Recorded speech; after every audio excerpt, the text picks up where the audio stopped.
are going to finish what we started on biases. This is closely related to what we talked about 2 days ago, fallacies. Today we're going to talk about cognitive biases. They are somehow similar, but also slightly different.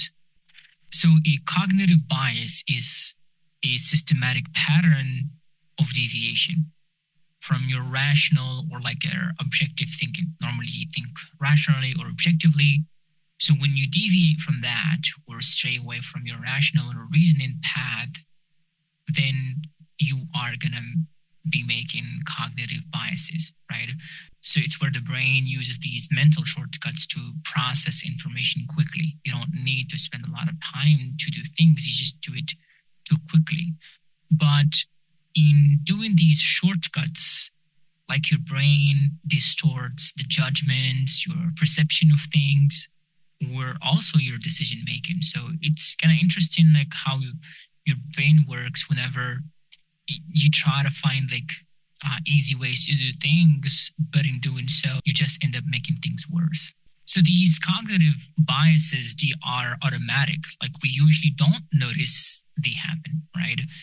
They affect everyone, even experts in the field, scientists, experts, everybody on earth is affected by these biases. They are predictable. They're not random mistakes. It's something that we can easily predict. They influence our judgments, our beliefs, and also our behavior. So knowing how to spot them will make you make very good decisions and also be reasonable whenever you try to talk to other people. So here are some well-known cognitive biases. We'll start with confirmation bias. So confirmation bias is this tendency to seek or interpret and also remember information that only confirms what you already believe or know. You do not try to seek information that disagrees with you. You only look for information that supports what you think. You always ignore or dismiss things that are contradictory. Something that supports you, you always ignore it. We do this a lot when we try to look for something. Most of the time, you have a problem with somebody, and when you go to them, you do not, and you're like, this person did this and that and that. And what you're doing when you're seeking is this person trying to give you like information to support that the other person is negative and positive. When this person tries to say, no, maybe what you're trying to do is not good. Are you sure he means this or she means that? You end up like disliking them and not wanting to be around them because they did not really confirm what you believe. And we do this also in research. Whenever we try to research about something, most of the time we only look for evidence that supports us or supports our beliefs, but not the other way around. So our brain prefers this cognitive comfort. And whenever you expose yourself to challenging beliefs, it creates like this mental discomfort so that you can avoid trying to challenge your brain, you know? So you see this a lot in social media. Most people follow channels or social media pages that only support their ideology. If you are a Democrat, if you progressive person, a conservative, you only follow pages that support your beliefs and ideas, but not the other channels too. The next cognitive bias is availability heuristic. So availability heuristic is this cognitive bias in which people judge the likelihood or frequency or importance of an event based on how easily examples come to mind, rather than on objective data or like actual probability. If something can easily come to mind, then it is likely to happen. So in other words, the more easily we can remember something, the more common or dangerous we believe it is, even when that belief is inaccurate, but we still believe it. So the human brain is not designed to calculate statistics every time it makes a judgment. Instead, it relies, again, on these mental shortcuts, heuristics, to make quick decisions, right? So if something is recent, most of the time the brain is going to categorize it as important and something is likely to happen. So events that are dramatic or emotionally charged and also recent are easier to recall. So the brain assumes they must be important or common, right? This shortcut is useful in emergencies, yes, but also misleading in complex or statistical situation. A classic example would be plane crashes seem common because they are always on the news. Plane crashes receive massive media coverage. Each incident is dramatic and shocking. Air travel statistics are ignored. As a result, people overestimate the risk of flying, despite it being one of the safest modes of transport. Another example would be people believing crime is increasing because crimes are reported daily. Terrorist attacks feel frequent because they receive intense coverage. Another example would be fear of rare diseases after hearing one personal story. Another one would be like overestimating vaccine side effects due to viral posts about it. The next fallacy is overconfidence bias. Overconfidence bias is this bias where individuals overestimate their knowledge, abilities, accuracy, or control over events, and often leading them to make judgments or decisions with more certainty than the evidence justifies. You make a decision because you think you can do it, right? You go, most of the time you don't prepare for the test because you overestimate your abilities, your skills in doing well in the exam. And most of the time you end up not doing well, right? So overconfidence develops because past successes tend to inflate our self-belief. The brain rewards confidence more than accuracy. And oftentimes, uncertainty feels uncomfortable. So the mind prefers certainty. Confidence often increases faster than the actual competence, especially in familiar or low feedback environments. If someone keeps telling you like you're good, you're that, that's going to boost your confidence, and your confidence is like higher than your competence.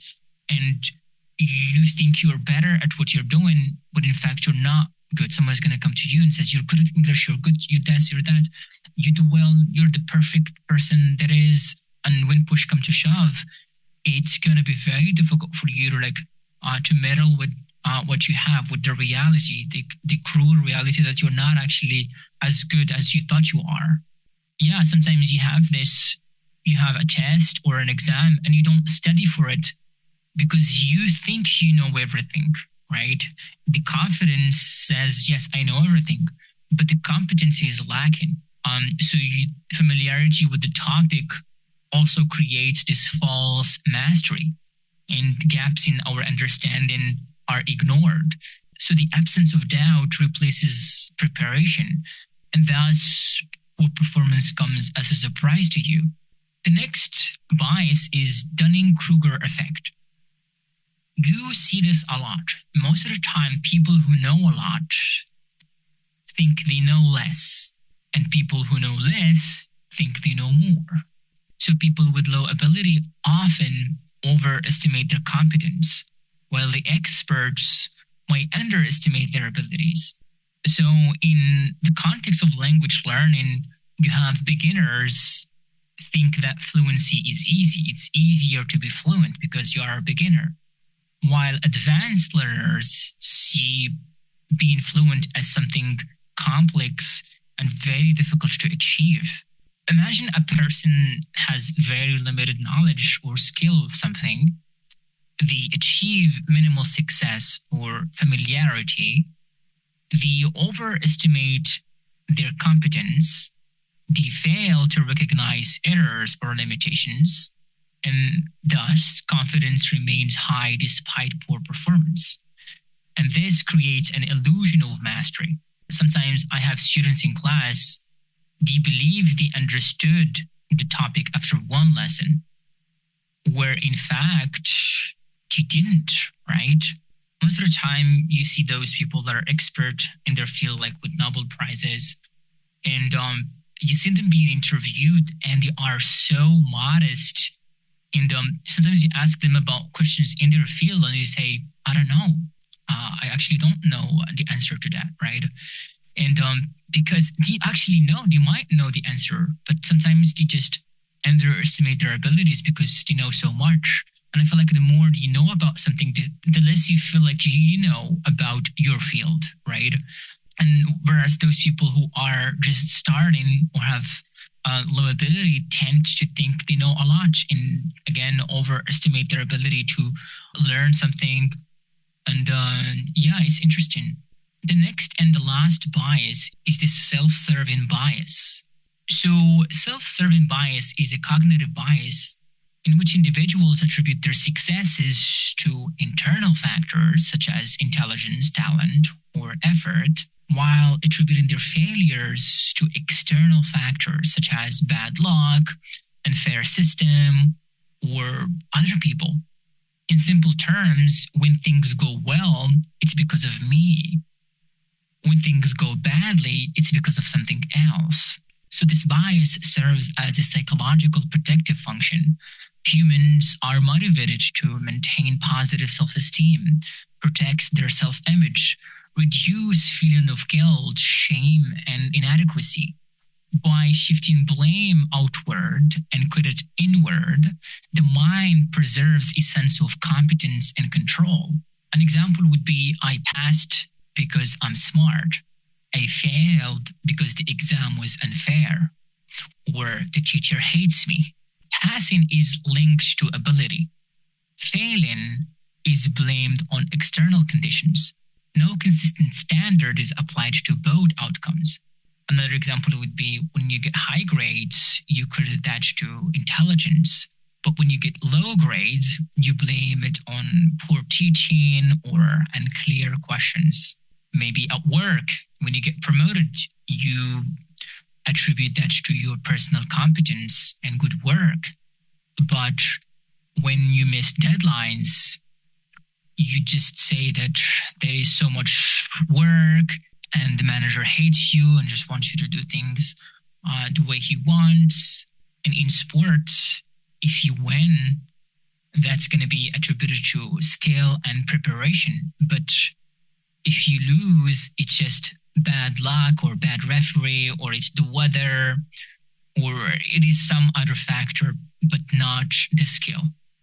Yeah, that's it for cognitive biases. Hopefully you learned today there are so many cognitive biases, and I think it will take a long time to go over all of them. So yeah, hopefully these cognitive biases are going to make you very good at conversation and good at discussing with other people, not at just outside, but at work, at school, anywhere you go. These cognitive biases and also fallacies are going to help you become a reasonable person, a person who is rational and also able to spot errors when people make them, right? It's very interesting and it's good. You can also write well knowing these fallacies and the cognitive biases. Your writing is going to be very good. Your research ability is going to be increased. So everything that you do is going to be leveled up. So yeah, I appreciate everybody for listening. Bye.